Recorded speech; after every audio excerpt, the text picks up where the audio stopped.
Is your current bank being a dick to you, especially when you're earning enough income, but they won't use it due to their policy, but you want to get your next property purchase? Well, this video series is about how other banks will be treating that type of income and maximizing your borrowing capacity. For example, I have a current client that engaged my services from booking my private 15 minutes consultation. He says that, hey Q, I have a large amount deducted in my most recent tax return as instant write-off, and my current bank and the banker won't let me add it back as my net profit, and they say my loan doesn't service.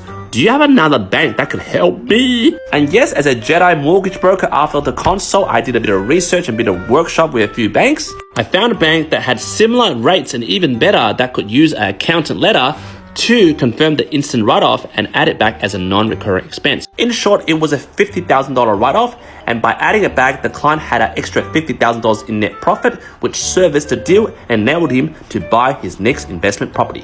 I had another new client this weekend that booked a super clarity 15-minute session with me. And he said to me during the 15-minute call, he said that my current bank limiting policy is that, hey Q, I have 3 teenagers in private school. Yeah, I know, my kids come first, but I want to buy this third property, and the private school fees are stuffing up my borrowing power. Can you help me, mate?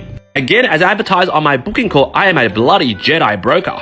I said to him, let me suss out after the call on my other 25 banks to see whether I have a solution. In a couple of days, I got back to him. I said, yes, I have a bank that can ignore the private school expenses. If you have savings to cover the remaining school fees, then we can leave it out in the bank calculator. And since you have enough healthy balances of savings, we can ignore it. And yes, you can service a third property. Woo! And from there, we're getting a new pre-approval for the new client. And also he's going to say goodbye to his existing bank because their policy sucks. And just last week, a first home buyer that booked my 15 minutes consultation says, hey Q, my current bank says I have to add back rent into my expenses, but I live at home rent-free. I don't pay rent, but they keep making me add back some default rent and it's killing my borrowing power for my first property. Can you help? And of course, with my 25 banks that I have under my policy, there is also a bank that can negotiate that. And after 72 hours of our consultation, I sent him an email. Hey mate, I just found a bank that if you get a letter from the folks, which is his parents, confirming that